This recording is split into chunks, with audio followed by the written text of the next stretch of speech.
Ұлытау облысында жыл басынан бері жаңа туған 12 нәресте шетінеп кеткен. Бала өлімінің көбеюіне созылмалы аурулардың асқынып, дәрігер көмегіне кеш жүгінуі себеп дейді мамандар.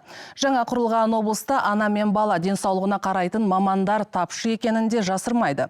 Атап айтсақ, неонатолог, акушер-гинеколог, реаниматолог, нефролог пен кардиологтар жоқтың қасы. Шала туған нәрестені бағып қағатын мамандармен қатар жаңа заманға сай құрылғылар да жетіспейді.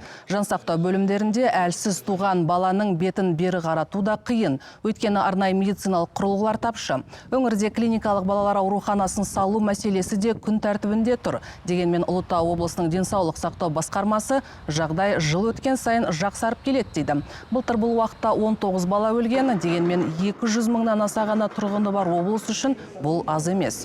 Ал перзентханада аман-есен босанғанымен баласыз шыққан аналардан полицияға арыздар түсіп жатыр. Бәрі де дәрігерлердің салғырттығына наразы. Әзірге 3 қылмыстық іс қозғалып, тексерістер басталды. 50% ол өкпе пневмониядан қайтыс болған, 33% перинатальдық кезеңдегі нәрестелер және 17% ол жүректің тума ақауынан пайда болған өлім деп есептеліп отыр. Науқастардың өліміне әртүрлі факторлар әсер етеді. Біріншіден бұл түскен науқастардың ауырлығына байланысты. Екіншіден әрине ол дәрігерлердің жіберген қателеріне де байланысты.